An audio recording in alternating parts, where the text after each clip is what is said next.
Hey guys, this is the Philadelphia Whovian back again for another top 10 of my favorite episodes from a classic Who Doctor. This is the very second classic Who Doctor I saw. The first being Peter Davison, and then now we've got my very second classic Who Doctor, and one of my favorite eras of Doctor Who. The third Doctor, John Pertwee era. Okay, guys, this era, I swear to God, it is nerd porn, like the fourth Doctor era. Complete nerd porn. And I'm fine with that. Oh, I'm very fine with that. So, this with the top 10s, again, this is my personal list of my favorite top 10 episodes, but here's the problem. This list is going to be very marred by the simple fact that here in America, there are some classic Who stories which are just simply way too expensive.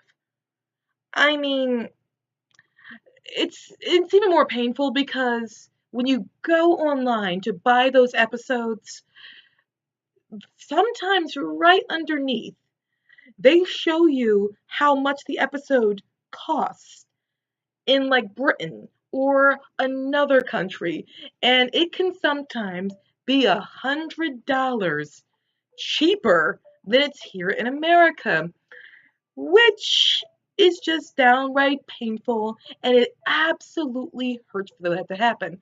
So I've heard great things about The Mind Robber.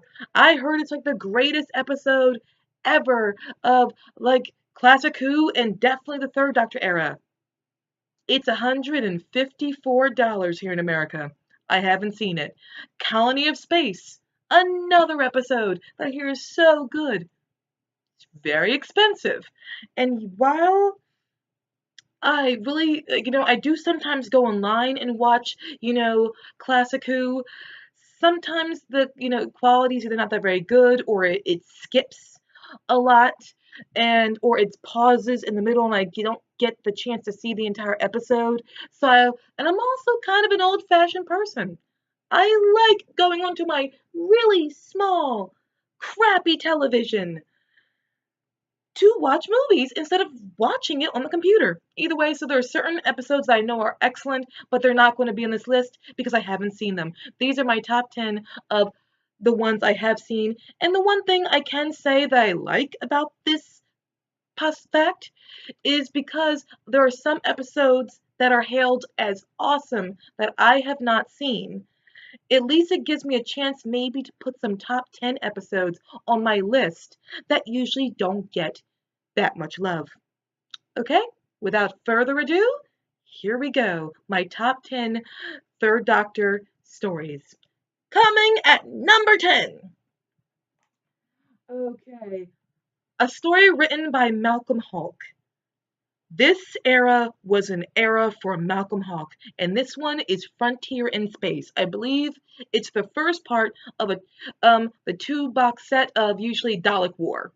Other one being Planet of the Daleks. Some people like Planet of the Daleks more. I definitely like Frontier in Space the best. I think Malcolm Hulke did a great job with this story.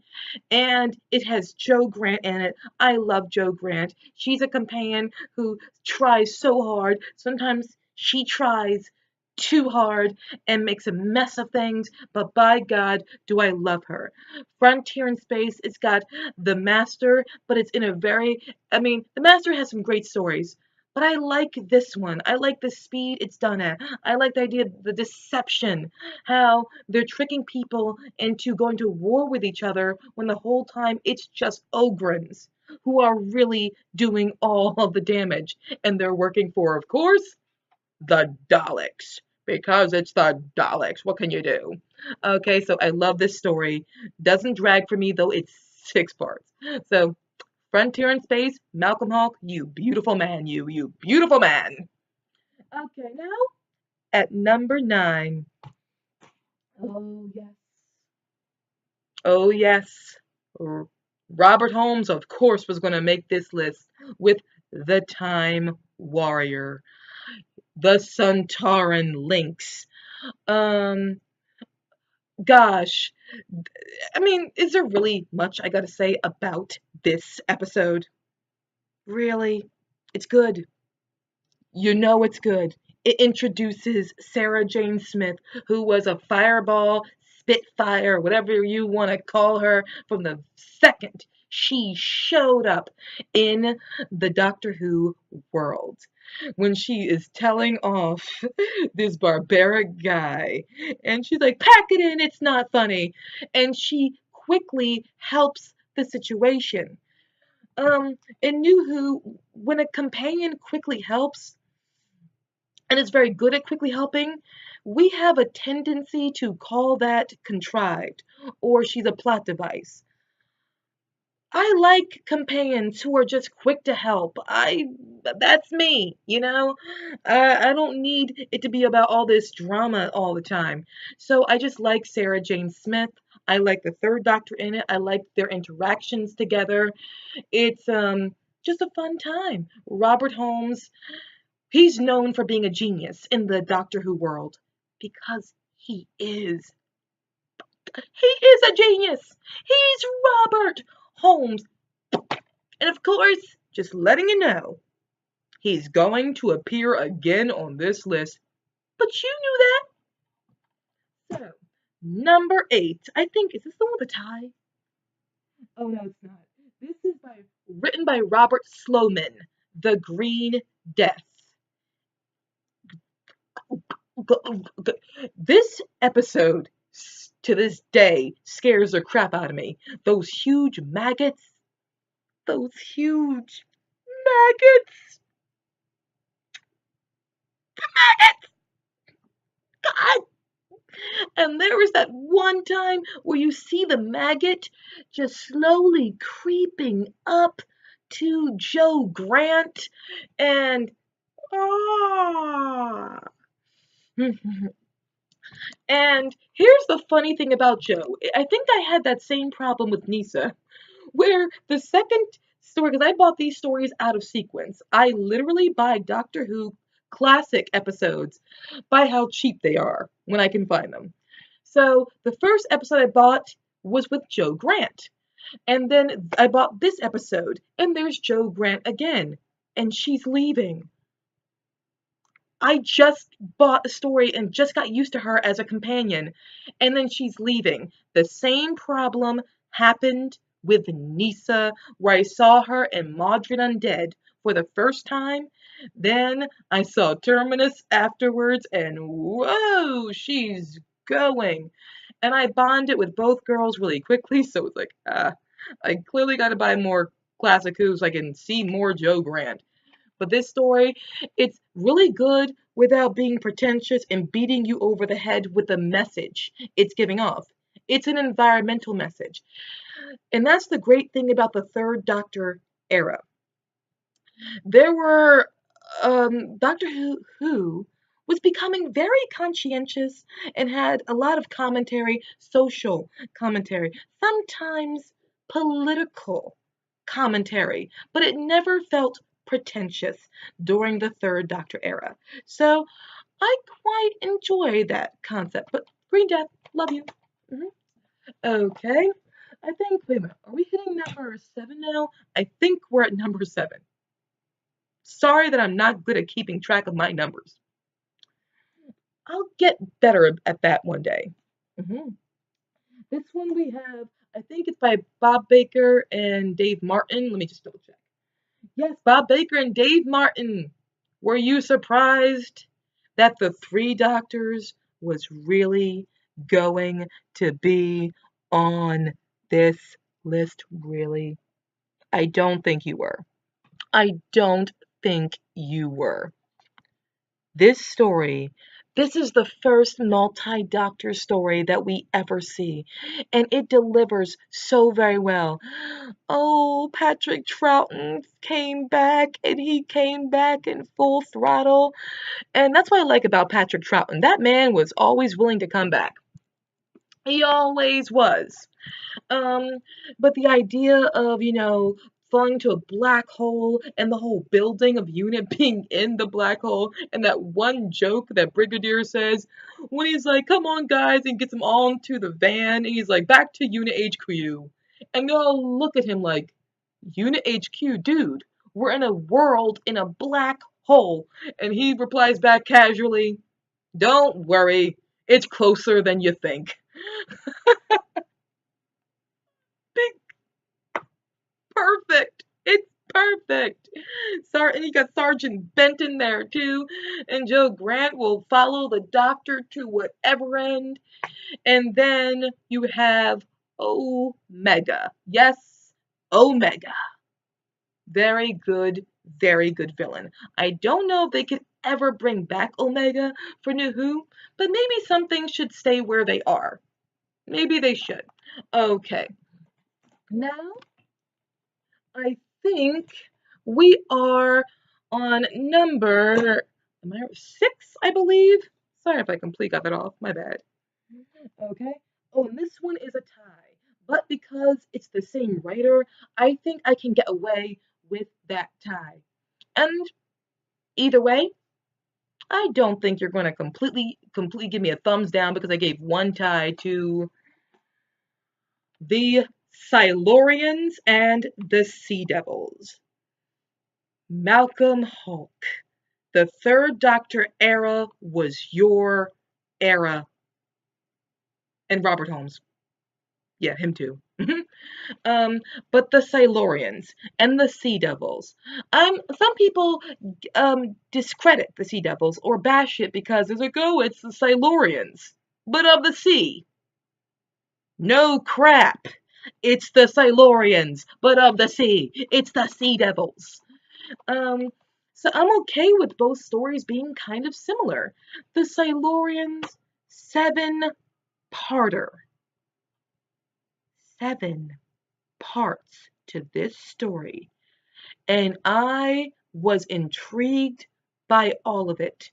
This incredible story. Oh, and this story has Liz Shaw in it, who was a very good companion.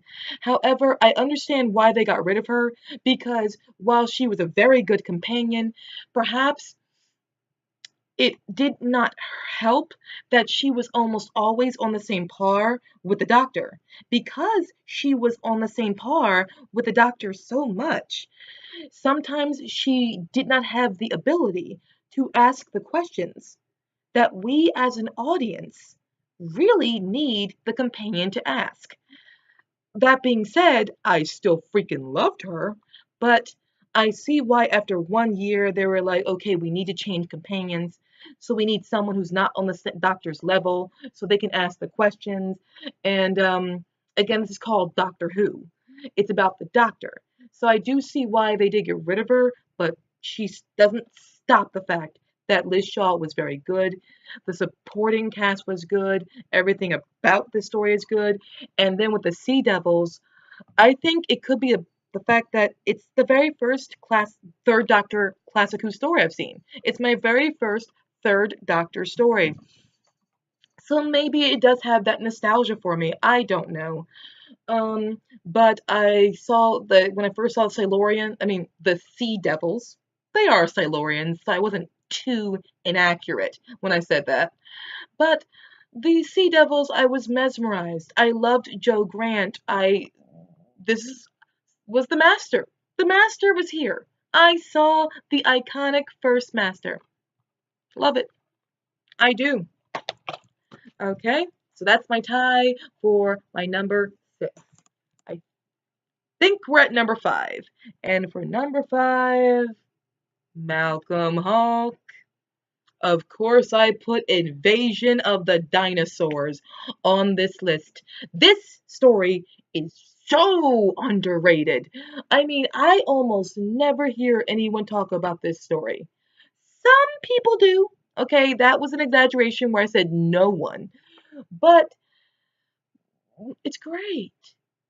It's a great story. And if the reason why people don't talk about it is because of the bad special effects, first of all, this is dinosaurs in like the 60s or 70s. Let me just check the date to make sure. The 70s. What were you expecting? As a matter of fact, I think for the time period it came out in, that was some very good special effects. It's stop motion capturing pretty much. That's what it really is. Um, but and also even if they are bad, even if the effects are not good to you, there's a certain charm about those effects. I am fine with them because there's a charm. And the story itself, it is a very good story. Yet, sorry for the glare of the light again. Invasion of the Dinosaurs is a great story. I like it. I dig it. It's awesome. Malcolm Hawk, you are delightful, man. Okay, here comes now we're getting serious. Actually, we were already kind of serious. Just saying. You know. Um, but, oh, Robert Holmes, I told you you would be back with the Carnival of Monsters. Now, this is an episode, or story, if you will. This is an episode where I've heard some people not like this episode. I guess I'm weird. Oh, I love this episode so much. It was like Robert Holmes was letting his creative juices just fly. And he's like, I'm gonna do everything I just want to do in one story. The idea of the TARDIS being stuck in this small object, along with all these other things. And and the person who owns this object, he can manipulate things to make the creatures inside the, scope become hostile, become peaceful, forget things, and they're on the same rotation. The same thing keeps happening. And then you have the Plesiosaurus. I'm sorry if I was wrong and that was a Basilosaurus or something. Um, I think for that time period, the Plesiosaurus or the Basilosaurus, whichever one it is, those effects I think are actually very incredible. The direction of Classic Who, like New Who, is often very good. The directors of Doctor Who don't get enough credit. They really don't. And I gotta start learning their names myself. But Carnival of Monsters, Robert Holmes, this is a delightful story. I am amazed by you. Okay, now down to the top three. Oh, of course you know Doug Hutons or Houtons. Sorry if I got that wrong. Either way, Inferno. Yes, Inferno. Thank you so much for existing, Inferno. Um, And I kind of often wonder, I mean, we know that with New Who, there are homages to Classic Who, where they take the plot line and they rehash it. The idea where Inferno, the Doctor gets transported accidentally to a parallel universe, or world. Um, I wonder if that was the inspiration behind the rise of the Cybermen, Age of Steel. I personally think it probably was. But I think Inferno does it better. Please, people, don't hate me for thinking Inferno is better than the Rise of Cybermen, Age of Steel. Um, just please don't. We all have a right to our feelings. I think Inferno is just an incredible story. It is wonderful, delightful. Not going to say any more about it. You know it's good. And if you haven't seen it, I think you should. Just like I think you should see the last two on this list. Number two, this one was a miracle that I got this because this story in America for the longest time, the cheapest copy was $229. Yeah, yeah. But luckily, one day someone sold their used copy for $19 on Amazon.com, and I was awake at like 1 o'clock in the morning for some strange reason. Hey, it happens, you know. And I said, let me go on Amazon and just check for some reason, because I'm a nerd like that. That's what I am. A leopard can't change its spots. I'm a nerd. But I got it. I got the Ambassadors of Death. I think this is written by like 3 different people, and Malcolm Hulk's one of them again. Yes, it's Malcolm Hulk, Trevor Ray, and David Whitaker. The Ambassadors of Death. This, again, another 7-parter that just doesn't drag. 7 parts, and it just keeps going and going and going, and it's absolutely delightful. It just is. I mean, even the special effects and the fact that, the first season of the Third Doctor era was the show having a low budget because it already was suffering from poor ratings from the end of the Patrick Troughton era, and then its budget was cut so much it could not make its sets. So these writers were gung ho and will say, no, we're not going to lose this show. We're going to make it an Earthbound season, and because of that, they found all these creative ways of just doing Doctor Who. The Doctor was without a TARDIS for a while. A long one whole season, and into the next season, he is without a TARDIS. That's incredible. Because it's some of the best the Doctor Who has ever been. Now for my number 1 pick. If you guys thought I forgot about this story, no, I didn't. I just saved good old Robert Holmes's Spearhead from Space for number 1. This story scares me to this very day. And Robert Holmes was known for that. He was known for kind of wanting to sometimes frighten the kiddies. And he does. And this one I also put on the top of my list because there are so many people who say like, oh, Rose is the best of the, introduction to a Doctor stories. Well, I don't believe that. It's not, I don't think it's terrible, but I'm not, even if it, I thought it was, even if it was the best, I still would not think it was the best because it literally is just taken from Spearhead from Space. Literally, Rose, the very first episode of New Who was Spearhead from Space. But in my opinion, Spearhead from Space is just way better. I love the Doctor immediately. I love 3 immediately. I'm Smith. John Smith. Yes, you might as well have said I'm Bond. James Bond. But you said I'm Smith. John Smith. And the Brigadier, now we have Unit, and Unit is going to be there for quite a long time. Liz Shaw, her introduction, again, the Otons, the Nestines, it was all well done, well crafted. 4-parter, it's a very good way to introduce the Third Doctor.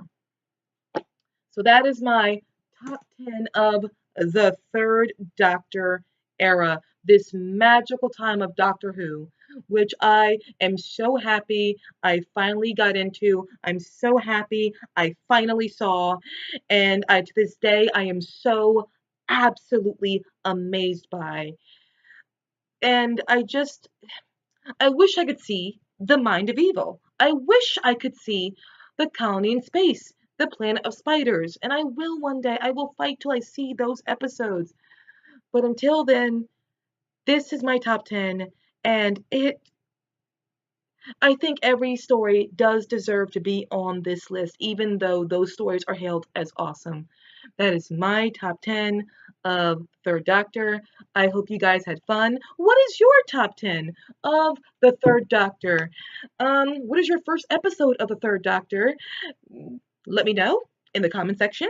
And I hope you liked this video. I hope to see you all again very, very shortly. And this is the Philadelphia Whovian, over and out.